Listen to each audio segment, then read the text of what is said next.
juga mengalami gejala keracunan setelah menyantap makanan makan bergizi gratis atau MBG di Kota Bogor, Jawa Barat. Jumlah pelajar yang diduga menjadi korban keracunan makan bergizi gratis di Raja Polah, Kabupaten Tasikmalaya, Jawa Barat terus bertambah hingga menembus 400 orang.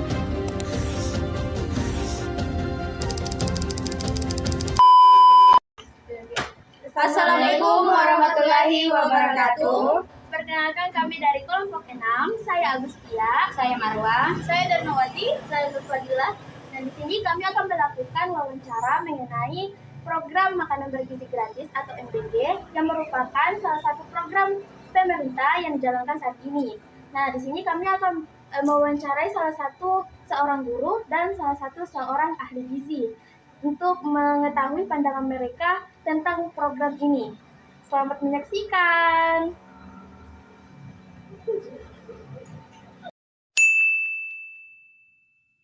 Selamat sore, Pak. Oke, selamat sore. Sebelumnya perkenalkan, nama saya Nur Fadila dari Universitas Sulawesi Barat, Fakultas Ekonomi Prodi Manajemen.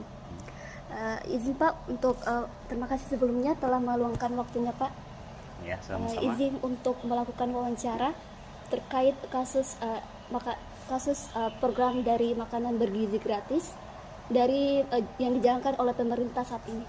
Oke. Yang dimana untuk memenuhi tugas dari dosen kami. Langsung saja Pak ke pertanyaannya. Pertanyaan pertama, bagaimana tanggapan Bapak terhadap program dari makanan bergizi gratis ini yang dijalankan oleh pemerintah? Oke. Jadi kalau secara pribadi program MBG ini dari pemerintah mungkin sudah terlihat bagus, tapi ada beberapa hal yang harus memang diperbaiki dalam sistemnya. Karena kenapa? Seperti mekanisme-mekanisme yang ada di MBG itu, contoh misal dalam pelayanan kemudian pendistribusian itu memang harus tepat waktu. Karena kenapa? Di sekolah kan Iya, Pak. jangan sampai ketika proses pengantaran MBG ini lambat, maka yang lain seperti contoh jadwal pembelajaran itu pasti akan terganggu. Karena kenapa?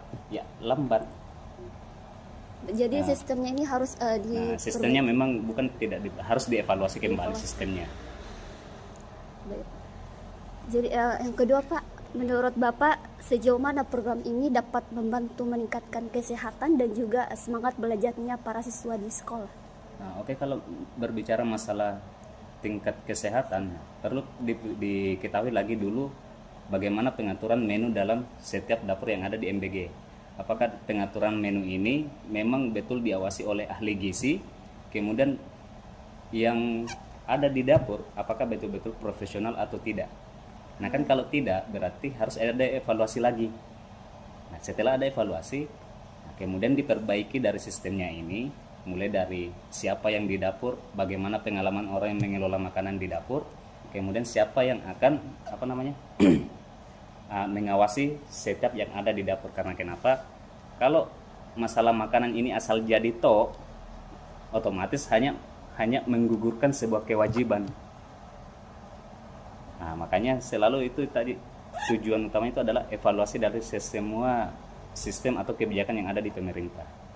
Jadi dilihat dari ahli gizinya dulu ya Pak, dievaluasi. Dievaluasi, bukan ahli gizinya yang dievaluasi, tapi orang yang ada di dapur atau orang yang menjalankan mekanisme ini atau sistem ini.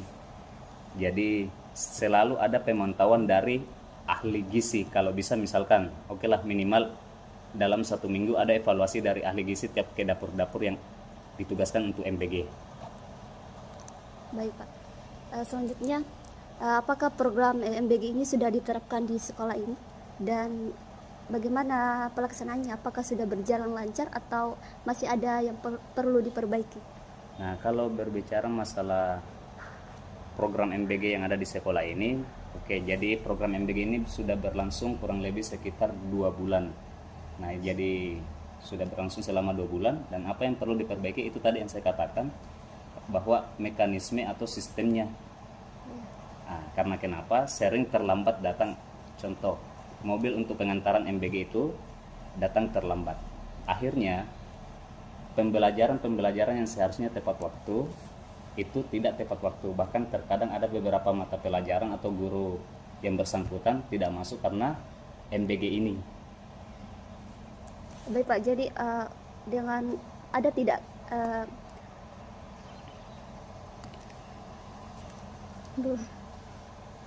Ya.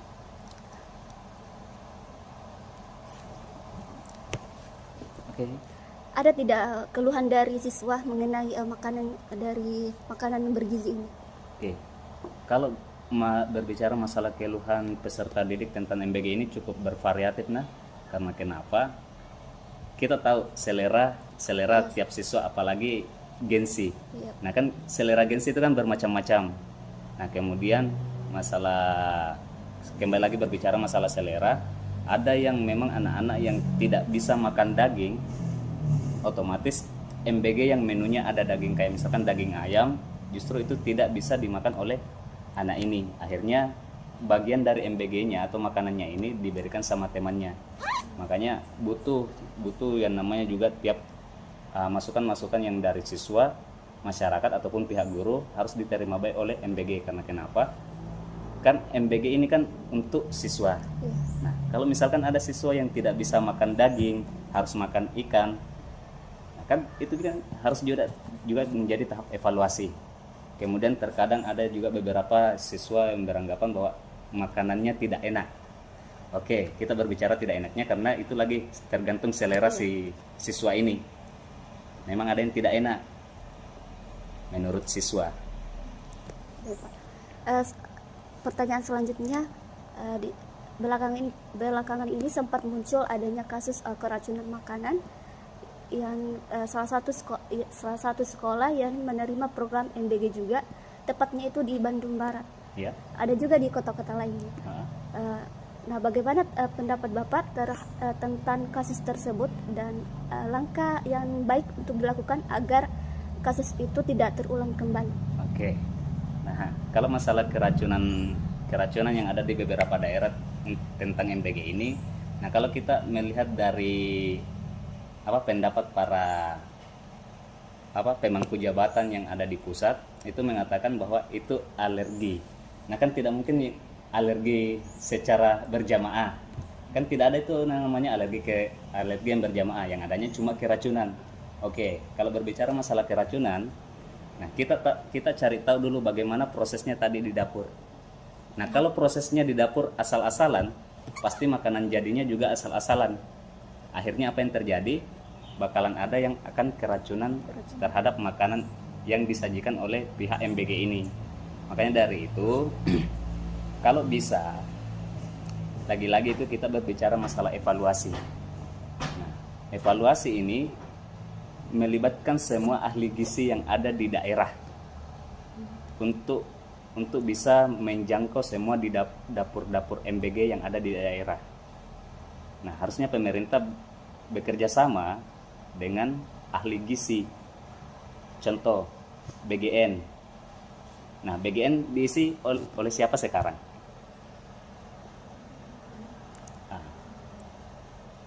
Tahu kan BGN, Badan Gizi Nasional. Nah, diisi oleh siapa sekarang? Bukan ahli gizi. Yang notabene mulai dari kepala sampai jajarannya itu bukan ahli gizi. Tahu kan informasi ini? Belum. Nah, kepala BGN atau Badan Gizi Nasional itu justru ahli serangga. Nah, harusnya pemerintah mengevaluasi dari BGN dulu. Harusnya pemerintah, ini presiden, mengevaluasi dari BGN. Nah, BGN diganti masuk semuanya ahli gizi yang harusnya ditaruh ke dalam. Nah, kemudian dari BGN bergerak karena dari pusat memberikan arahan kepada tiap-tiap daerah, terutama ahli gizi yang ada di daerah untuk selalu memantau yang ada di dapur. Nah, kalau ahli gizi memantau setiap gerakan yang ada di dapur, kemudian juru masak diberikan pengarahan tentang seperti apa supaya makanan yang disajikan sesuai dengan gizi yang ditetapkan, kan otomatis tidak akan ada kasus keracunan secara massal. Makanya dari itu butuh yang namanya evaluasi. Jangan berbicara yang cuma mencari keuntungan semata dari BGN ini. Nah, kalau bisa kalau saya secara pribadi kalau berbicara masalah BGN, MBG, makanan bergizi gratis, justru saya setuju dengan beberapa tokoh-tokoh politik yang ada di Indonesia mengatakan sebaiknya anggaran MBG ini diberikan langsung kepada orang tua. Nah, diberikan langsung kepada orang tua supaya kenapa? Orang tua sendiri yang akan mengatur bagaimana makanan dari si anak. Karena kenapa? Orang tua sudah pasti tahu selera anaknya bagaimana. Tinggal bagaimana orang tua mengatur gizinya seperti ini, kandungan gizinya seperti ini. Kemudian yang menjadi pemantau atau istilahnya pemantau itu adalah pihak sekolah. Apakah menu-menu yang dibawa oleh anak-anak dari rumah itu betul-betul sesuai dengan aturan gizi nasional. Nah kan kalau tidak butuh evaluasi lagi. Lagi-lagi kita butuh evaluasi. Jangan asal bergerak. Jangan cuma mencari keuntungan di antara semua kayak program-program yang ada di pemerintah. Tidak. Oke. Oh, jadi sekali lagi perlu adanya evaluasi ya Pak Ya. untuk menangani kasus makanan bergizi ini. Iya. Baik, selanjutnya pertanyaan terakhir Pak, apa harapan Bapak terhadap adanya keberlanjutan program makanan bergizi ini agar bisa berjalan lebih aman, sehat dan juga bermanfaat bagi semua siswa? Oke. Jadi kalau harapan saya tentang program MBG ini yang diinisiatifi oleh pemerintah langsung, harapan saya itu harus adanya yang namanya transparansi lagi.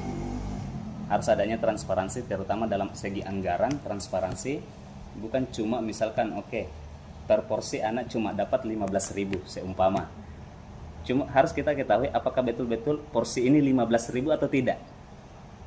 Itu yang harus kita ketahui kalau kita mau berbicara masalah transparan. Nah kemudian jangan ragu, misalkan ini pemerintah jangan pernah ragu untuk melibatkan orang yang profesional. Nah masalahnya di negara kita itu terkadang melupakan orang yang profesional di dalam bidangnya. Karena kenapa? Sistem politik kita yang ada di Indonesia yang memang agak sedikit bermasalah. Kenapa saya katakan bermasalah? Karena begini, politik kita terkadang dikenal sebagai politik terima kasih. Seumpama kau berpengaruh dengan saya, kau punya andil dengan saya, makanya saya kasih jabatan. Nah itu kan yang harus dihilangkan dari negeri ini. Nah makanya setiap lembaga yang ada di negara ini, contoh BGN, Badan Gizi Nasional, ya memang harus diisi oleh orang-orang profesional.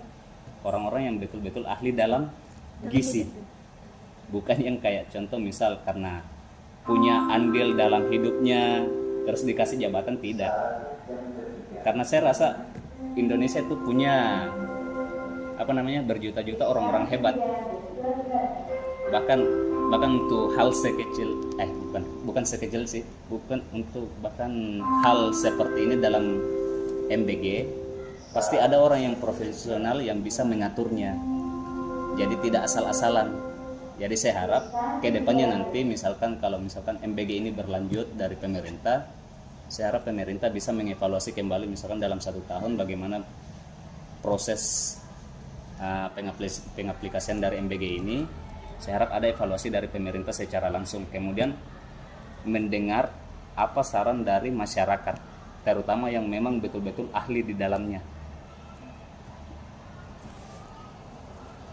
Baik Pak, jadi agar MBG ini dapat berjalan efektif, itu perlu adanya evaluasi dan juga para ahlinya itu tepat berada di bidangnya masing-masing. Iya.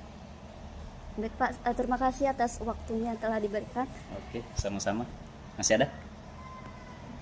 Kalau bisa satu pertanyaan lagi. Oh iya. Pak, emang di sini tidak ada pemeriksaan untuk anak-anak yang kayak seperti kan mereka mempunyai alergi masing-masing ya. Tidak ada yang dari pihak kedokteran seperti itu yang memeriksa mereka terlebih dahulu sebelum memberikan makanan MBG ini. Oke.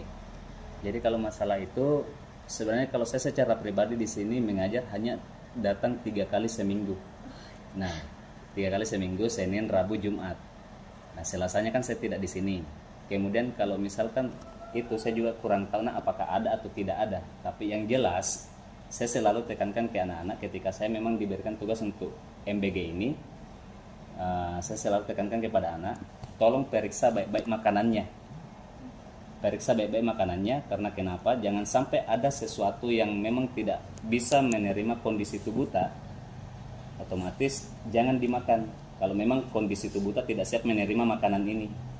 Makanya saya selalu katakan sama anak-anak, cross check terlebih dahulu makanannya. Oh, jadi dari masing-masing anak-anak yang harus memeriksa makanannya sendiri? Iya, karena kan begini contoh. Nah, yang tahu kondisi kita siapa? Kita sendiri. Kemudian makanan yang kita bisa makan, yang tahu itu siapa? Kita sendiri. Makanya saya selalu katakan sama anak-anak, silakan cross check makanannya apakah memang layak untuk kalian makan atau tidak. Kalau memang tidak layak, jangan dimakan.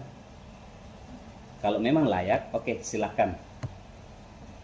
Nah, makanya kalau saya diberikan tugas dari sekolah, kemudian ke kelas-kelas, nah saya selalu katakan sama anak-anak yang kayak begitu, cross check terlebih dahulu makanannya. Jangan sampai terjadi sesuatu dengan kita karena makanan ini. Oke, masih ada? Sudah. Ada? Sudah ada, Pak. Terima kasih. Oke, sama-sama. Sudah. Assalamualaikum warahmatullahi wabarakatuh. Waalaikumsalam warahmatullahi wabarakatuh. Selamat pagi Kak. Perkenalkan nama saya Marwa, mahasiswa dari Universitas Sulawesi Barat, Fakultas Ekonomi, Prodi Manajemen. Di sini saya akan melakukan wawancara singkat kepada Kakak mengenai program MBG yang tengah dilakukan oleh pemerintah pada saat ini. Kepada Kak Putri, ada beberapa pertanyaan yang akan saya berikan. Pertanyaan pertama itu, apa pandangan Kak Putri terhadap program MBG yang tengah dilakukan oleh pemerintah pada saat ini? Itu Iya. baik. Menurut saya pandangan saya program MBG ini cukup bagus dari pemerintah karena dia mampu meningkatkan peningkatan gizi anak, sehingga kan di Indonesia itu terjadi 3 masalah besar di masalah gizi. Ada namanya malnutrisi, stunting, sama wasting. Jadi ini semoga dalam program MBG ini mampu mengatasi masalah gizi yang ada di Indonesia. Kemudian dari segi ekonomi, dia juga mampu dapat meningkatkan pertumbuhan ekonomi kita. Contoh kayak padi, pertanian, perikanan, dan sehingga pemasok-pemasoknya mampu dan juga dapat menerima lapangan pekerjaan. Ibu-ibu di sini sangat antusias dengan program ini karena dia mampu mendapatkan hasil dari MBG tersebut. Ya, cukup itu mungkin. Oh, jadi kalau pertanyaan kedua itu mengapa menurut Kakak apakah keterlibatan dari ahli gizi dietitian itu dalam program MBG sudah tepat? Mengingat tujuan dari adanya itu MBG untuk menambah asupan gizi serta mendukung pertumbuhan siswa agar lebih sehat. Oke, begini deh. Memang di ahli gizi itu di jurusan kami itu ada memang 3. Pertama itu ada D3. Toh D3 gizi. Kemudian yang kedua S1 gizi. Kemudian S1 gizi ini ada namanya dietitian. Itu namanya itu kayak profesi kayak begitu, dokter ya SKET. Jadi kalau mau ke dokter sekolah lagi kayak 1 tahun. Jadi untuk menerima dietitian. Jadi kalau semisal dietitian harusnya dietitian. Memang kalau kita mau kalau mau kita profesional, kita harus mengambil jurusan dietitian, mengambil sekolah lagi untuk mengambil profesi lagi. Jadi kalau semisal ahli diet, ya memang dari dia di rumah sakit ranahnya. Tapi pokoknya Ternyata digunakan di MBG ini, Kak. MBG? Iya. Di MBG itu tidak ada yang ada aja memang kan di MBG itu persjuknisnya itu harus lulusan gizi. D3, S1 maupun dietitian. Jadi bisa semua. Yang penting dia jurusan ahli gizi. Iya. Jadi tidak harus mentok kayak dietitian Harus begitu. dietitian. Iya, saya juga lulusan S1 gizi, nutrisionis. Oh. Nutrisionis sama S1 gizi, profesi dietitian. Tapi yang paling tepat itu nutritionis di MBG. Ya, kebanyakan dapur-dapur ini S1 diambil. Iya. Yang nutrisionis itu. Iya, nutrisionis. Iya, dia kuliah itu 4 tahun. Ya, pertanyaan selanjutnya itu bagaimana cara memastikan makanan yang disediakan dalam program MBG itu aman dan higienis, mengingat ada kejadian keracunan di beberapa daerah. Oke. Dari kami di MBG ini, dapur kami bahan masuk, bahan kering dan bahan basah. Bahan kering itu kayak tepung-tepungan, kami lihat dari cek spire-nya ya, dari situ. Kemudian untuk bahan-bahan kayak bahan basah dilihat dari ceknya apakah ini bagus atau tidak, apakah ada tidak baik, disingkirkan. Kemudian setelah itu dari proses pengolahan semua relawan wajib memakai masker, handscoon dan hairnet untuk penutup kepala. Kemudian dia juga cuci tangan sebelum melakukan kegiatan. Apalagi kemudian penyimpanan kami itu juga ada penyimpanan bahan kering dan bahan basah.